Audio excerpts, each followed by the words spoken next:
এই বাবা কুয়া খোদা হয়ে গেছে। আবু জেহেল বাবা গো গরমের দিনে 5-7 ঘন্টা লেহেলি গায়ে দিয়ে ঘুমিয়েছে। দুইটা লোককে বলল যাও থোড়া নবীকে ডেকে আনো। দুইটা লোক পৌঁছে গেল আমার নবীর সামনে গিয়ে বলছেন ইয়া রাসূলুল্লাহ ইয়া হাবিবাল্লাহ নবী গো আপনার কাছে আমরা এসেছি একটা কথা বলতে। বলল কি কথা? বলছেন নবী গো আপনার চাচা আবু জেহেল অসুস্থ হয়ে গেছে, তাই মরণের আগে আপনার কাছে কলেমা পড়তে চাই, আপনি তাড়াতাড়ি করে চলুন। আপনি না গেলে হবে না, আপনি জানার কলেমা পড়িয়ে দেন। জানি না খুব শরীর অসুস্থ, হয়তো মারা যাবে। আমার নবী যেমনই বের হবেন বাবা, যারা দুনিয়াতে কেউ নাই তার আছে মহান আল্লাহ। জোরে বলুন। যার দুনিয়াতে কেউ নাই তার আছে মহান আল্লাহ। আল্লাহ যাকে মারবে কেউ বাঁচাতে পারবে না, আর আল্লাহ যাকে বাঁচাবে কেউ মারতে পারবে না। ওই দুইটা লোক চলে গেল আর আমার নবী বের হবে না। আল্লাহ বলে জিবরাইল দেরি করো না, তাড়াতাড়ি করে যাও আমার নবীকে জানিয়ে দাও আসলে আবু জেহেল অসুস্থ হয় নাই, আমার নবীকে কুয়াতে ফেলার জন্য ডাকতেছে। তুমি তাড়াতাড়ি করে যাও আমার নবীকে নিষেধ করে দাও আমার নবী যেন না যায়। সঙ্গে সঙ্গে জিবরাইল ফেরেশতা সা করে হাজির হয়ে গেল, আমার নবীকে সালাম জানিয়ে দিলেন আসসালামু আলাইকা ইয়া রাসূলুল্লাহ, আসসালামু আলাইকা ইয়া হাবিবাল্লাহ। নবী বলে ভাই জিবরাইল বলো কি খবর? বলছেন নবী গো ইয়া রাসূলুল্লাহ আপনি কোথায় যাচ্ছেন? বলছে আমার চাচাকে কলমা পড়াতে। বলছেন নবী গো আপনি যাবেন না। বলল কেন?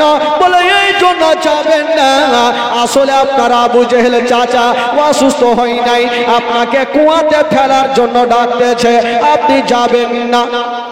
আমার নবী গেলেন না, খবর জানিয়ে দিলেন। তো আর এই যে দুইজনা ডাকতে এসে আমার নবী বলছে আসছি, এরা দুইজন কিন্তু চলে গেছে। আবু জেহেলকে আগে ভাগে খবর দিচ্ছে ওগো আমার মালিক। নবী চলে আসছে। আবু জেহেল সন্ধ্যার টাইম সবাইকে ডাকছে তোরা তাড়াতাড়ি কাছে আয়, একটা আর একটা বিচার আছে, কথা বলবো। সবাই চলে আসে। বলে কি হলো? বলে শোন তোরা অন্ধকারে চতুর্দিকে বড় বড় পাথর নিয়ে থাকবি, বোল্ডার নিয়ে থাকবি, কানটা কিন্তু খাড়া থাকবে, চোখটা বন্ধ হয়ে যাবে, কান খাড়া থাকে।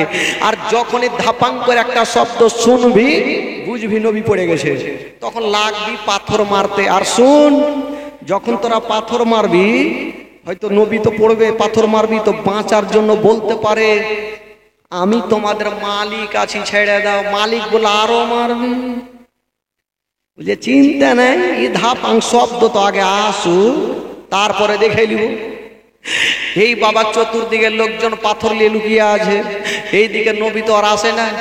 আবু জেহেল ওই যে 5-7 ঘন্টা লেহেলি গায়ে দিয়ে ঘুমিয়েছিল গরমের টাইমে। বাবা গো কেউ যদি গরমের টাইমে 5 খান ল্যাপ গায়ে দিয়ে ঘুমিয়ে যায় বলুন তার ব্রেনটা কি ঠিক থাকবে? তার ব্রেন ঠিক থাকে?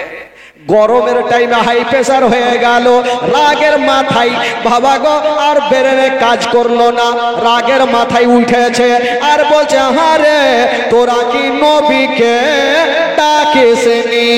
এই কথা যেমনে উঠে বলতে যাবে গো নিজের কুয়াতে নিজেই পড়ে গেল। আর যেমনই পড়েছে ধাপাং করে শব্দ সবারই কানে। বলছে নবী পড়ে গেছে, এবার চলো পাথর মারি। বাবা গো এবারে এসে পাথর মারতে আরম্ভ করেছে, গেছে জোরে জোরে পাথর, এত মারছে। তো আবু জেহেল বলছে ছেড়ে দাও আমি তোমাদের মালিক আছি।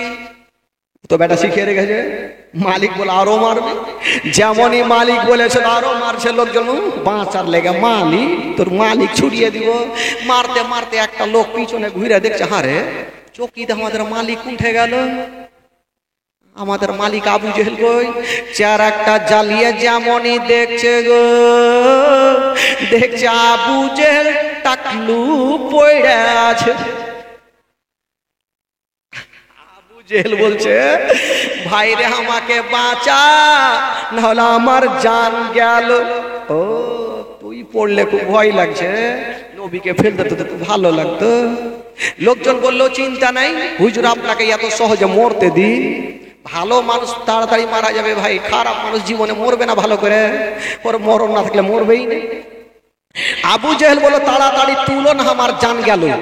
লোকজন বলল হুজুর আপনাকে মরতে দিব না, এখনই রশি আনবো আর আপনাকে রশি দিয়ে তুলে দিব।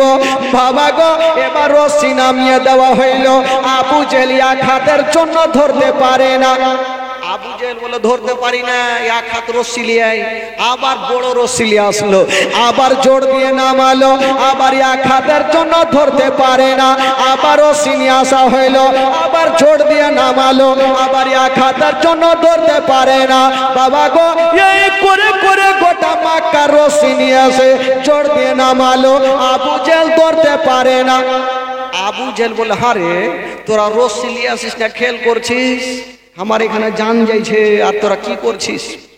আমার আল্লাহ বলছেন শোনো, গোটা মক্কা রশি নিয়া যদি জোর দিয়ে নামিয়ে দাও, আমি আল্লাহ আবু জেহেলের হাতে রশি দেব না। আল্লাহ যদি রশি না ধরাই তো এটা আবু জেহেল কি ধরতে পারবে? আবু জেহেল বলছে তোরা রশি লিয়ে আসিস, খেল করছিস রে। বলে হুজুর গোটা মক্কার রশি ফিনিশ, আর রশি নেই। আবু জেহেল বুঝে গেল হয় নাই হয় আমার ভাতিজা এই কুয়াতে জাদু করেছে।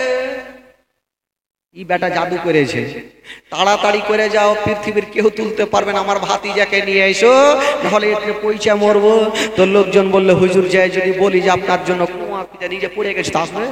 ধুর বেটা এরকম বলিস না, তোরা বলবি অন্ধকারে পড়ে গেছে তাই ডাকছে। এরা দুইজন গিয়ে বলছেন ইয়া রাসূলুল্লাহ, ইয়া হাবিবাল্লাহ, নবী গো আপনার চাচা কুয়াতে পড়ে গেছে তাই আপনাকে ডাকতেছে। আমার নবী হচ্ছে রাহমাতুল লিল আলামিন, আমার নবী রহমতের দরিয়াতে উতাল পাতাল করতে লাগলো। আমার নবী বলছে ঠিক আছে যাও, আমিও চলে আসতেছি। বাবা গো, আমার নবী এক পা দুই পা করে চলে আসলেন। বলছেন চাচা, বলো কি হলো রে বাছা? চাচা এত অন্ধকার কুয়াতে কেমন করে পড়লা? বলে ভাতিজা পরে বলবো, আগে তুলো না হলে আমার জান গেল। তো আমার নবী বলছেন চাচা তোমাকে তুলতে পারি, একটা শর্ত আছে। আবু জেহেল বলছে টাকা পয়সা ধন দৌলত গাড়ি বাড়ি যা চাই দিয়ে দেবো, যাতে কলমা পড়তে না বলে, না হলে ফের মুশকিল হয়ে যাবে। বলছে ভাতিজা শর্ত পরে দিও, আগে তুলো। বলে তুলো না, আগে শর্ত মানতে হবে, না হলে তুলবো না। আর আমার নবী যদি না তুলে তাহলে পৃথিবীর কেউ তুলতে পারবে না। তো আমার নবীকে বলছে ভাতিজা বলো তোমার শর্ত কি? আমার নবী বলছেন চাচা তোমাকে তুলতে পারি যদি আপনি আমার মধু মাখা কলেমা পড়ালে। যেটা ভয় করছিলাম সেটাই হইল। এখন যদি বলি ভাতিজা আমি পড়বো না, তো ভাতিজা বলবে চাচা তোমাকে তুলবো না, আর ভাতিজা না তুললে তো এখানে পয়সা মরতে হবে। তো আবু জেহেল তো চালাক মানুষ, তো আর ভালো করে জানেন ভাই, ও চালাক যারা থাকে, যারা মোটা বুঝা তারা বেশি চালাকও হয়। খারাপ মানুষ চালাক বেশি হয়, গিরে গিরে বুদ্ধি হয়। আবু জেহেল বলছে ভাতিজা আমি কথা দিলাম কলমা পড়বো, আগে তুলো। বলে পড়বো না, এখনিকা পড়তে হবে।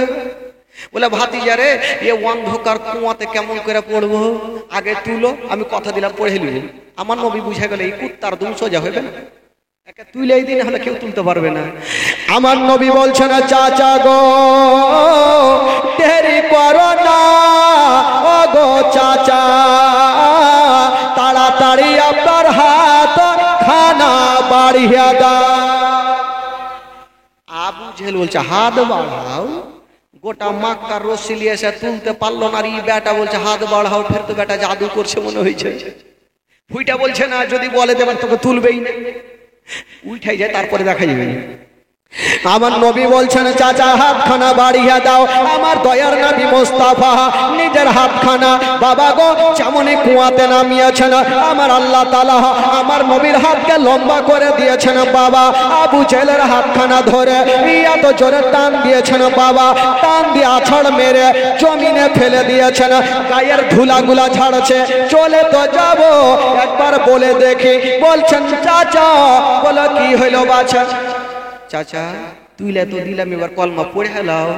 বলছে ভাতে যা পড়তাম কিন্তু আর পড়া হইবে না। কেন গো চাচা তুইলে কি ভুল করলাম? বলে না ভাতিজা একটা শিক্ষা পাইলাম। বলে কি? বলে ভাতিজা আমি জানতাম তোমার জাদু দুনিয়াতে চলে, আজকে বুঝে গেলাম তোমার জাদু অন্ধকার কুয়াতেও চলে। তো কুত্তার দুম কি সোজা হইবে ভাই? ওকে যত ডালডার তেল দাও, কেরাসিন তেল দাও, ও টেঁড়া তো টেঁড়াই থাকবে। এত কিছু দেখার পরে ওই নবীকে বিশ্বাস করেনি ভাই বেরাদার। এবার আমার নবী বাবা গো বাড়িতে খাবার নেই, আমার নবী কি করে নামাজ নিয়ে আসলেন, কোথায় থেকে নিয়ে আসলেন, এই ঘটনাটা একটু মারাত্মক ঘটনা, একটু শুনবেন ভাই। একবার গোটা মাজবা একটু হাত তুলে বলে দিন তো সুবহানাল্লাহ, জোরে বলুন ইয়া রাসূলুল্লাহ। ঘুম লাগছে নাকি ভাই? ঘুমাই নাই, আজকেই তো শেষ জীবনী, ফের চলে যাব। কোন বছর আসবো যে আমার কোনো গ্যারেন্টি নেই, আর আসবো কিনা কোনো গ্যারেন্টি নেই। ভাই শুনাইলেন রাতের সময়, একটু মন খুলে শুনেন। আমার নবী একদিন সারাদিন ধরে ইসলাম প্রচার করেছেন, খেয়ে না খেয়ে পেটে পাথর বেঁধে।